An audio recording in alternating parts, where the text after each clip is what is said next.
Hi guys, so following the scenes that took place outside the House of Commons on Monday, which saw the Labour leader Keir Starmer and MP David Lammy verbally abused and threatened on the street, which resulted in the leader of the opposition being bundled into the back of a police car to ensure his safety, we have this statement from the Speaker of the House of Commons. Well, spoilers, it's pretty pathetic. Let's hear what Sir Lindsay Hoyle had to say following what can only be described as a very worrying development.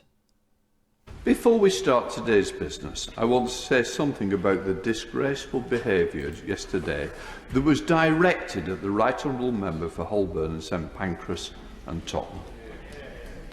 I deplore the fact that members of this House were subjected to intimidating and threatening behaviour while simply doing their jobs. I know the whole House will join me in saying we stand with our colleagues in condemning the behaviour they and the police experienced.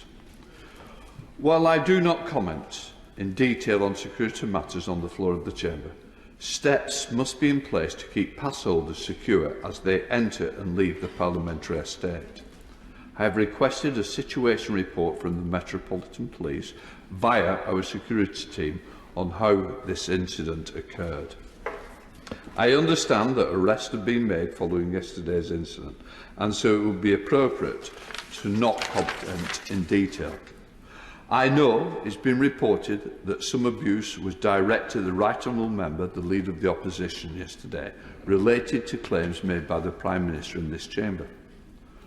But regardless of yesterday's incident, I made it clear last week that while the Prime Minister's words were not disorderly, they were inappropriate.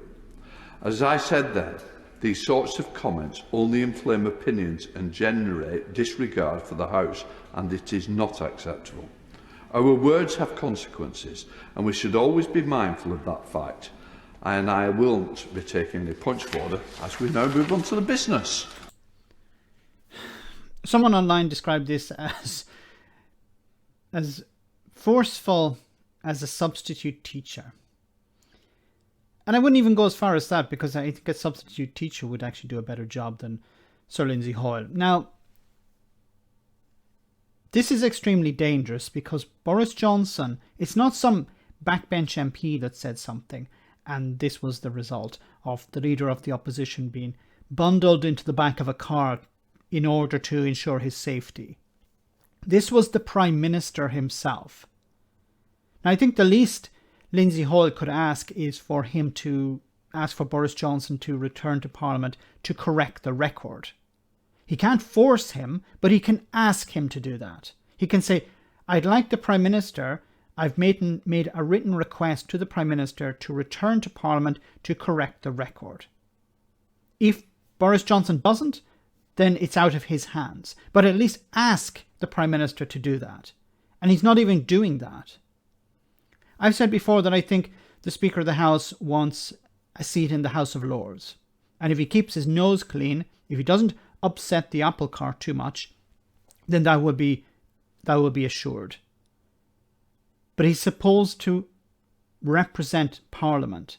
Boris Johnson has lied in Parliament. There are serious consequences for those lies.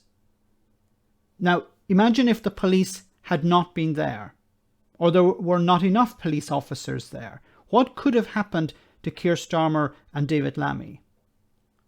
You know, I don't want to think about that. And why do these people do this? We obviously know because of Boris Johnson's comments. The fact that Johnson has not come out and apologised or retracted that statement demonstrates that he has no interest in fixing this problem. He's milking the benefits, the political benefits of this to the ends. Now, on Wednesday, he will have to return to the House of Commons during Prime Minister's questions.